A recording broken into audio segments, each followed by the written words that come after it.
Filipenses 2, de 1 a 5, o texto no qual se baseia a mensagem que Deus tem para o nosso coração nessa noite. Se há, pois, alguma exortação em Cristo, alguma consolação de amor, alguma comunhão do Espírito, e se há entranhados afetos e misericórdias, completai a minha alegria, de modo que penseis a mesma coisa, tenhais o mesmo amor, sejais unidos de alma, tendo o mesmo sentimento. Nada façais por partidarismo ou vanglória, mas por humildade, considerando cada um os outros superiores a si mesmo.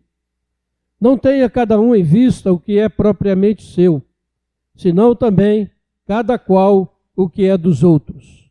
Tende em vós o mesmo sentimento que houve também em Cristo Jesus. Amém. Senhor, a Tua palavra está diante de nós. Pedimos agora, Senhor, que o Senhor possa falar aos nossos corações, aplicar essa palavra à nossa vida e que ela prospere na vida da Tua igreja, segundo o Teu propósito e para a Tua honra e para a Tua glória, Pai. É o que nós oramos em nome de Jesus. Amém.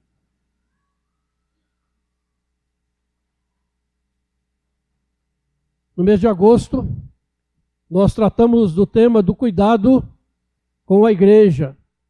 Dentro do nosso texto, tema anual, cuida de ti mesmo e da doutrina.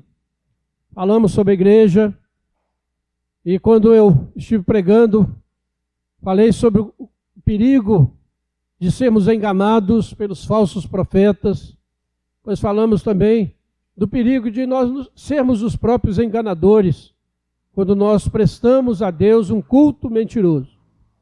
E agora nós estamos entrando no mês de setembro, com um novo tema, que é o tema dos relacionamentos. O pastor Jefferson pregou pela manhã, no Salmo 130, falando do principal de todos os nossos relacionamentos, que é o nosso relacionamento com Deus. E, aliás, ele não está aqui essa noite, porque ele está na cidade de Cataguases, junto com alguns irmãos também, ali assistindo aquela congregação presbiterial. E hoje eu quero aproveitar essa oportunidade para falarmos sobre os relacionamentos dentro da comunidade cristã, dentro do corpo de Cristo. E esse texto de Filipenses, ele é muito apropriado. Ele tem algumas lições riquíssimas para a nossa vida. A lembrarmos, Atos dos Apóstolos, capítulo 16, descreve o início da igreja em Filipos, uma cidade da Macedônia, e o apóstolo Paulo se dirigiu para lá, depois que teve uma visão de um jovem macedônio, dizendo, passa a Macedônia e ajuda-nos. E Paulo então se dirigiu para aquela cidade, e ali ele deu início e plantou a primeira igreja cristã na Europa. E ali a gente se lembra que houve a conversão de Lídia. Ele libertou uma moça que era escrava de espíritos imundos e adivinhava e dava grandes lucros para os seus possuidores. E isso causou a revolta daqueles homens que denunciaram Paulo e Silas e eles foram presos. Mas o texto também diz que depois de serem açoitados, por volta da meia-noite, eles cantavam louvores a Deus. Quando houve um terremoto, as portas das prisões se abriram e o carcereiro, com medo de ser morto, porque supôs que todos haviam fugido, Paulo ia se suicidar quando Paulo o impediu, dizendo, não faças isso, estamos todos aqui. Paulo pregou o evangelho para ele e aquele carcereiro também se converteu junto com toda a sua família e ali deu-se início então a esta igreja, nessa cidade de Filipos, e Paulo então escreve essa carta, aí por volta do ano 60, ele escreve essa carta, ele estava preso em Roma, e no início da carta, ele se lembra bem daqueles irmãos, elogia aqueles irmãos, agradece a cooperação deles na plantação daquela igreja. Depois ele fala que a situação dele, como preso ali em Roma, estava contribuindo para o progresso do evangelho naquele lugar. E depois ele exorta aquela igreja a viver de modo digno do evangelho de Cristo. Capítulo 1, o versículo 27. E ele então chega agora nesse capítulo 2. E no capítulo 1 nós temos aquela famosa frase do apóstolo Paulo, né? Para mim, o viver é Cristo e o morrer é lucro.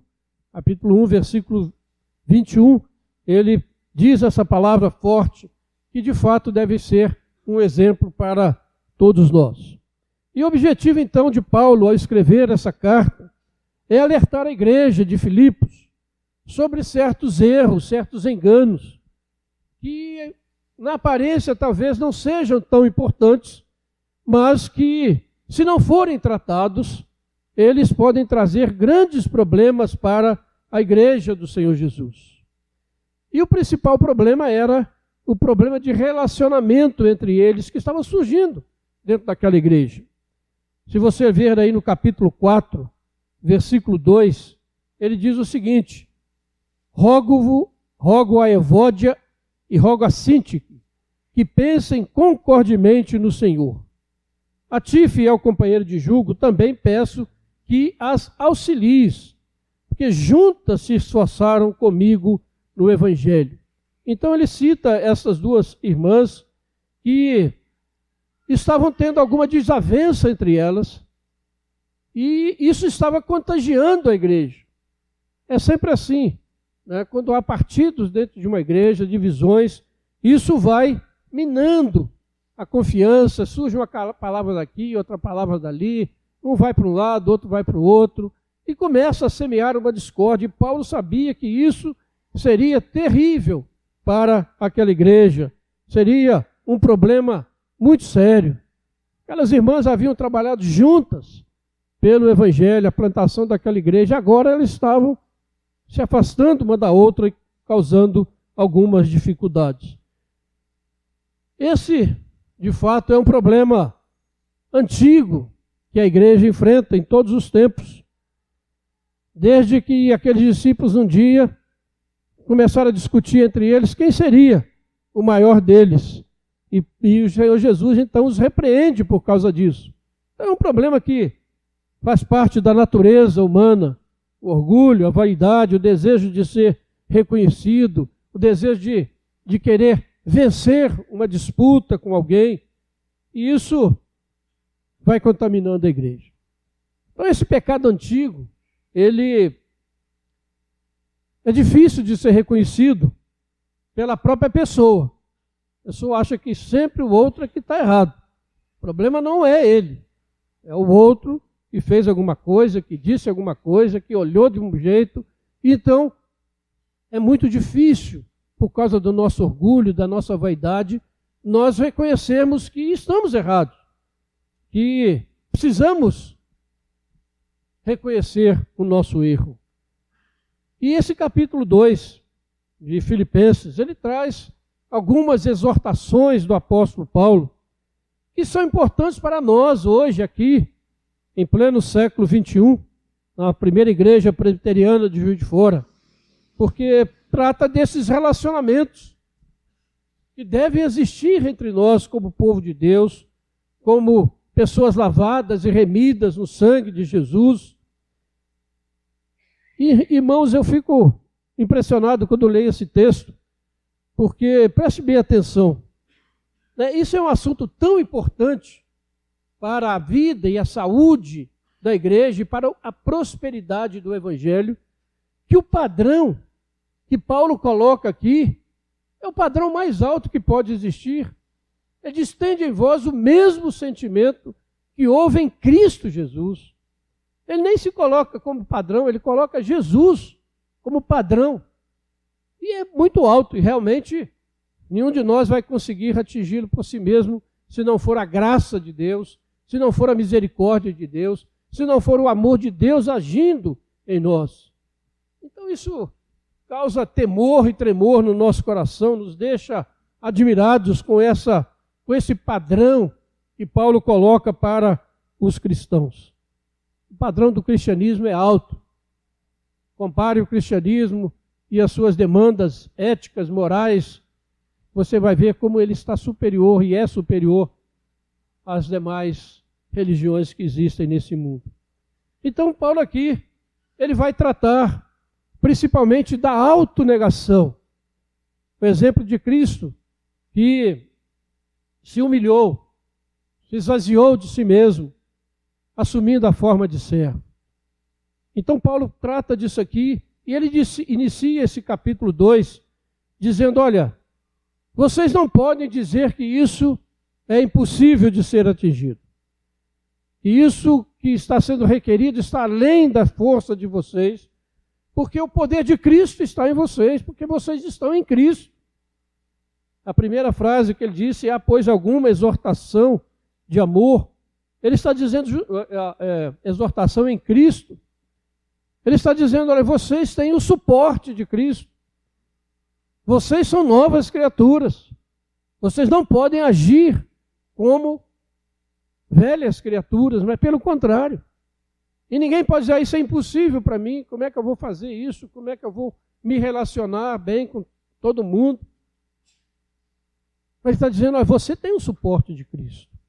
Você tem alguma coisa na sua vida que capacita você a tomar esse passo, a tomar essa decisão. E depois, então, ele vai colocando aí essa definição com algumas coisas. Ele diz, olha, se há alguma consolação de amor.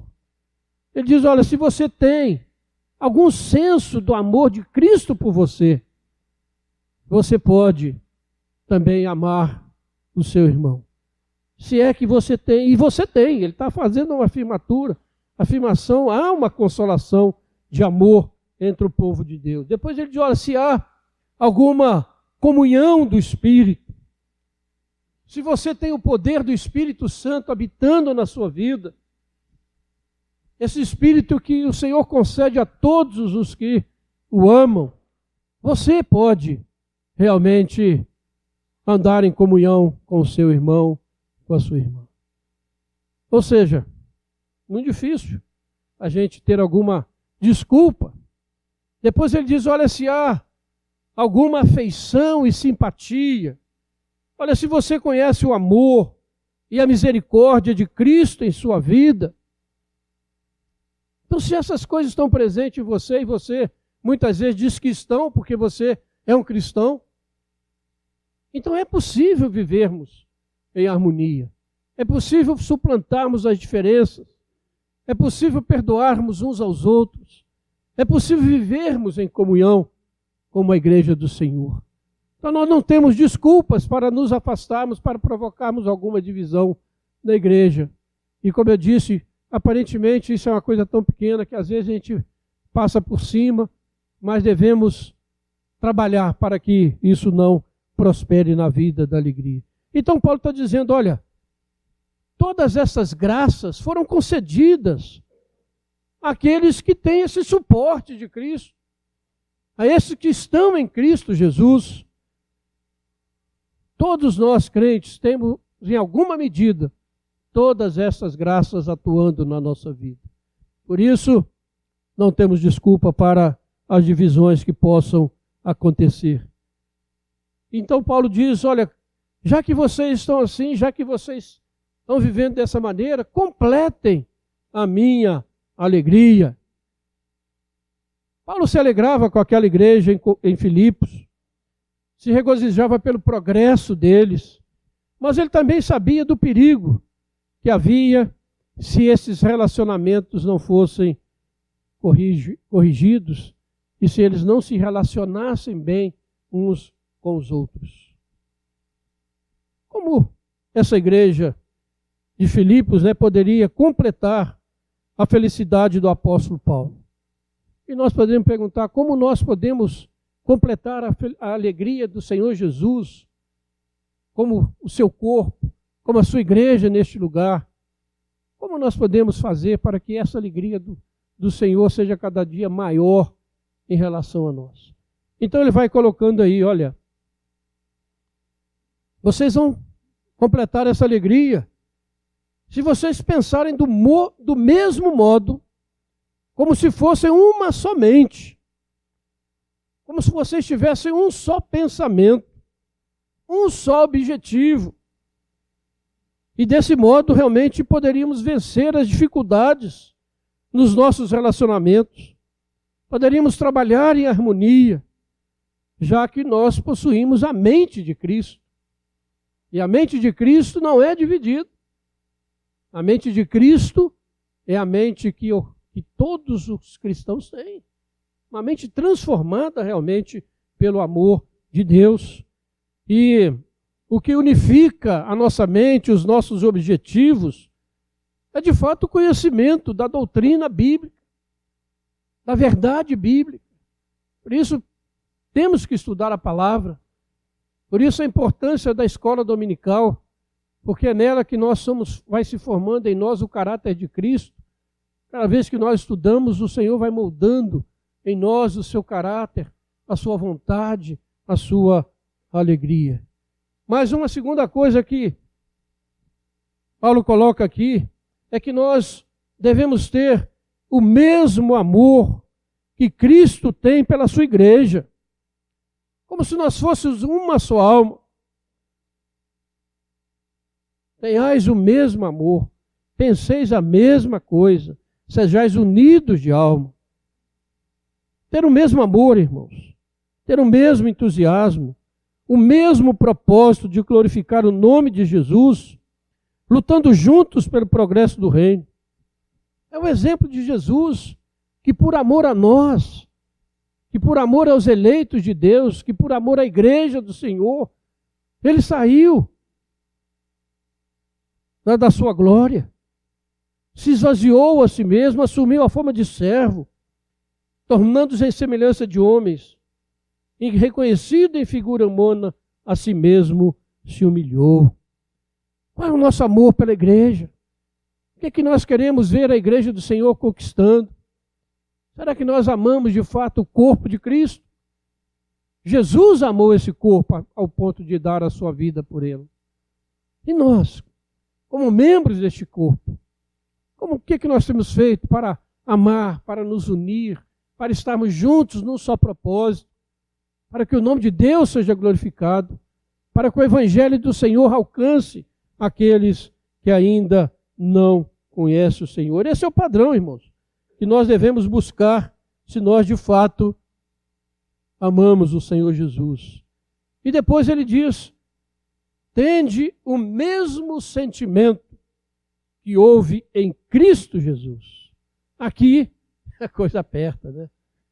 Tende em vós o mesmo sentimento. Se você ligar o versículo 2, o final do versículo 2, com o versículo 5, tende em vós o mesmo sentimento. Mas que sentimento é este? O mesmo que houve em Cristo Jesus.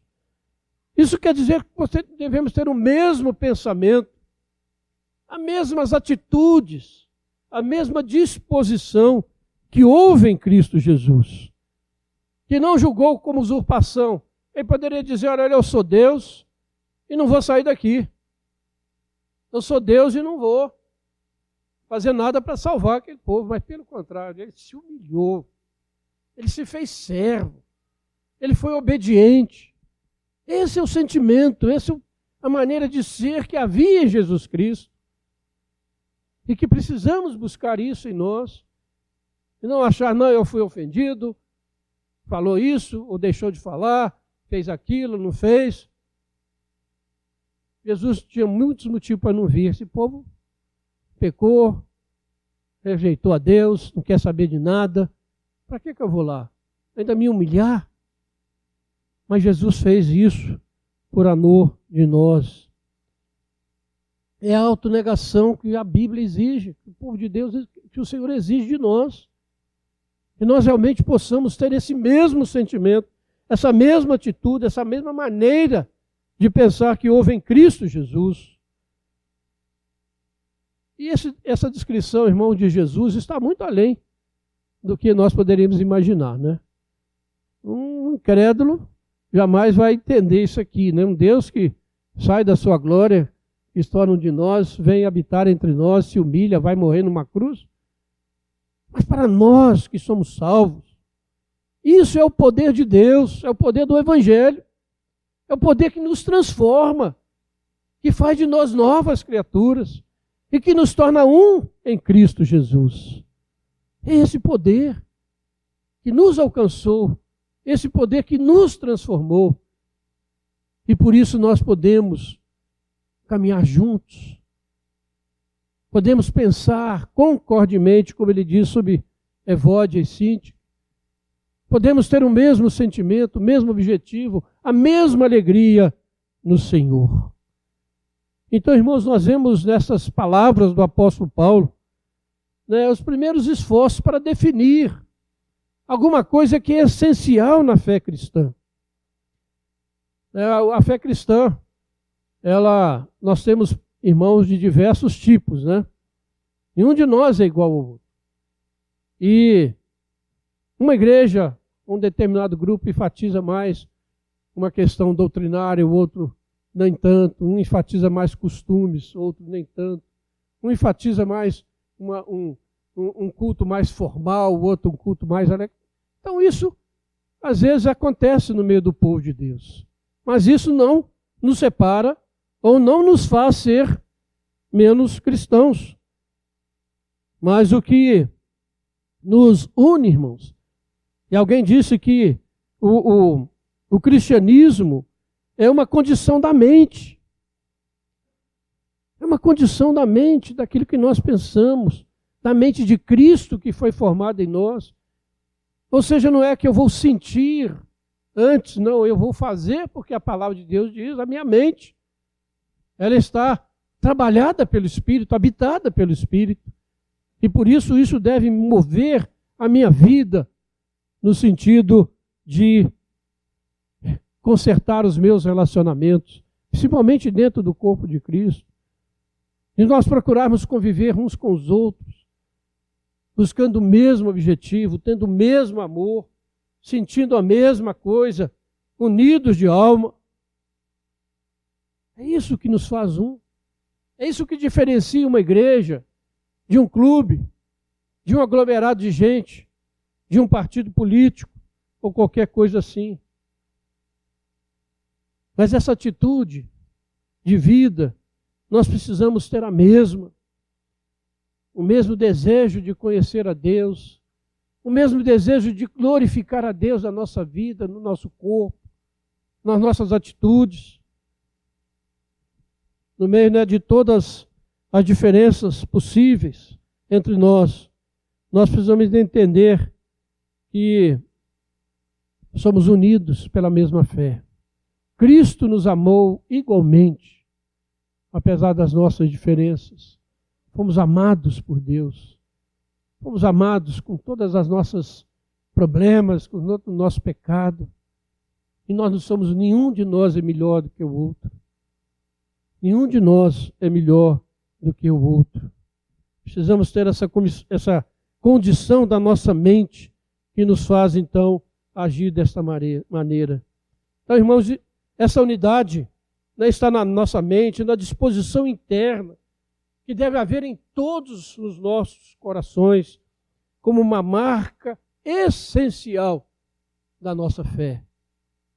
A unidade, a disposição para caminhar junto, para perdoar, para termos relacionamentos corretos, saudáveis.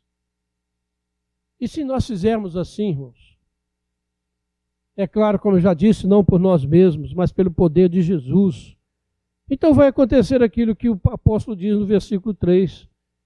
Nós não vamos fazer nada por partidarismo ou por vanglória, mas vamos fazer tudo por humildade. Nada façais por partidarismo ou vanglória, mas por humildade. A pessoa que, como seria diferente, né? Ou seja, lute na sua vida para tirar todo motivo egoísta que separa você de alguém. Porque esse motivo egoísta é como o zelo que muitas pessoas têm por um partido ou tem em seu benefício próprio. Então, isso divide.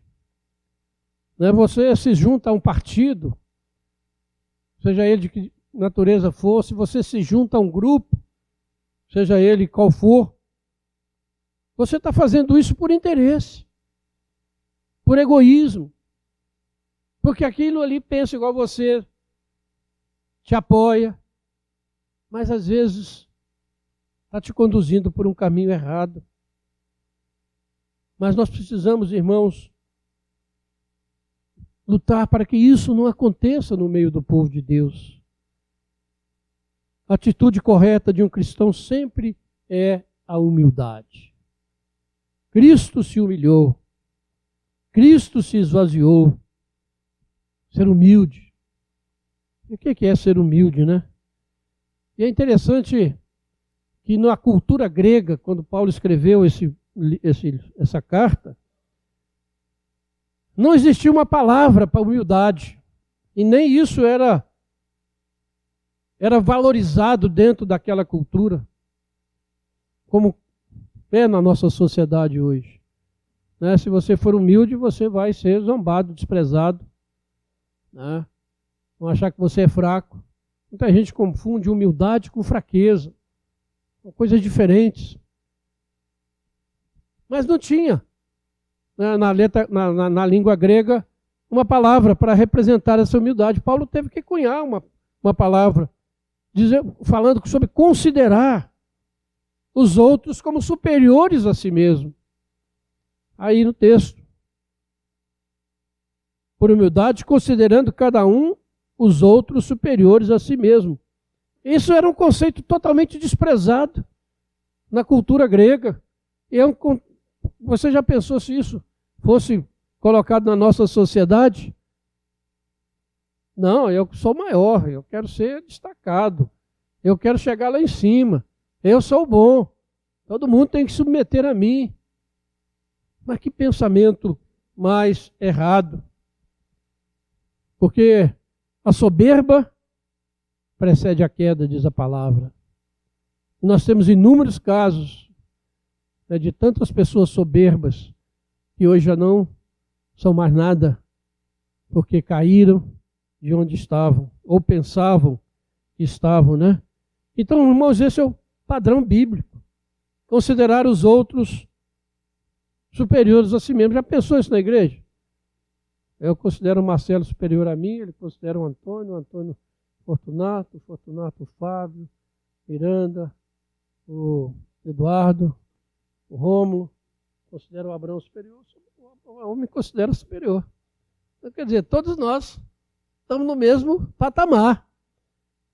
Não vamos ser um melhor do que o outro. Mas se isso existir entre nós, nós vamos ser exaltados. Todos nós, e não pisados. Pelo contrário, ser exaltado. Essa é o nosso chamado, irmãos, que é diferente de tudo aquilo que você pode ouvir nesse mundo. Porque quando quando eu falo humildade, né, não quer dizer que alguém vai se depreciar. No lugar que não vale nada, não tenho nada para oferecer, e alguém vai achar que você é um fraco. Pelo contrário, a humildade, e isso quando a pessoa age dessa maneira, ou se deprecia, isso é apenas vaidade pessoal. Ele está querendo que alguém o levante, alguém considere que ele tem a razão, que ele tem que agir dessa maneira. Ou seja, vaidade, orgulho, está dentro dele. Mas a humildade, irmãos, é muito diferente disso que o mundo coloca diante de nós. Paulo diz no versículo 4, cada um tem em vista não tem em vista o que é propriamente seu, mas também os demais.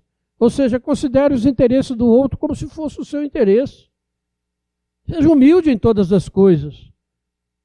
E como eu já disse, não confundir humildade com tibieza de caráter, com fraqueza, com covardia. Porque humilde é aquele que conhece a sua força, mas ele não a usa para prejudicar os outros. Ele conhece, ele é forte, ele sabe da sua capacidade. Cristo Jesus poderia destruir Satanás, poderia assumir todo o seu governo, mas ele se humilhou por amor a nós, mesmo sabendo de todo o seu poderio. Foi tentado diversas vezes. Você não é o filho de Deus? Desce daí, salvo. Você não é o filho de Deus? Então pede os anjos que venham trazer a comida. Mas Jesus foi humilde por causa da missão que ele tinha para fazer. E nós somos chamados a isso, a edificarmos a igreja do Senhor. Portanto, irmãos, concluindo essa palavra, essa mensagem deve ser entendida à luz daquilo que estava acontecendo lá em Filipos. Para a tristeza, Paulo elogia, lembra daqueles irmãos com muito carinho, mas ao mesmo tempo ele fica sabendo dessas divisões que estavam acontecendo ali. E isso ameaçava despedaçar aquela igreja, ameaçava o testemunho cristão que estava se iniciando ali na Europa, naquela cidade. Porque toda essa divisão se resumia a uma questão de honra e de reconhecimento. Então ele exorta seus leitores a viverem de acordo com aquilo que eles já eram em Cristo Jesus. Novas criaturas, uma nova mentalidade, uma nova comunidade, uma nova humanidade. Fomos criados em Cristo Jesus com uma nova humanidade, não essa do mundo, que exige o seu reconhecimento, mas essa nova humanidade que se espelha em Jesus Cristo.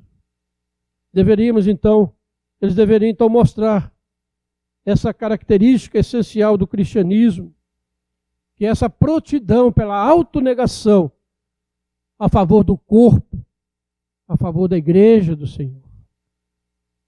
Isso é que Paulo queria que acontecesse.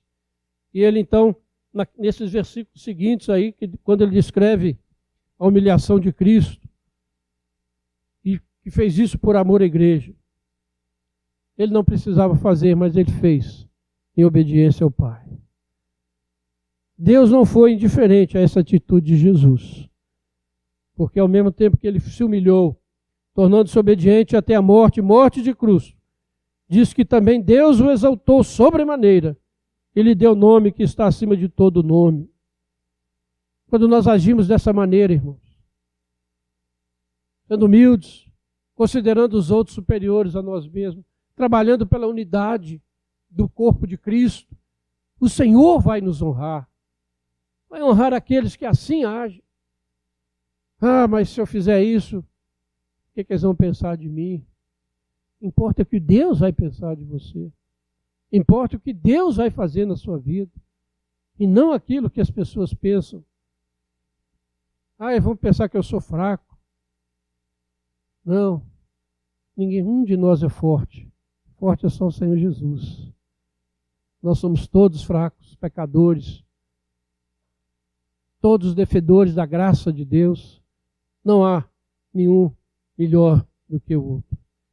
Por isso, irmãos, eu peço que nessa noite o Espírito de Deus dê a cada um de nós essa mesma disposição que houve em Cristo Jesus, a fim de que os nossos relacionamentos sejam sempre guiados no sentido da humildade, do desprendimento pessoal, e não no sentido de queremos ser reconhecidos como superiores, mais sábios, mais inteligentes, mais poderosos, mas buscando sempre o interesse do nosso irmão, sempre o interesse da igreja do Senhor Jesus. Que nós lutemos sempre pela unidade da igreja, o corpo de Cristo. Que os nossos relacionamentos reflitam o nosso amor por Cristo e pela sua igreja e pelos irmãos. Que os nossos relacionamentos sejam sempre para a glória de Deus. sabendo que Deus honrará aqueles que assim fizerem, com absoluta certeza. Como diz a palavra, é a Cristo Jesus que nós estamos servindo. É a Cristo Jesus que nós seguimos o seu exemplo para o bem do seu povo. Que o Senhor realmente tenha misericórdia de nós, irmãos, e nos abençoe. E nos perdoe. Amém. Vamos orar?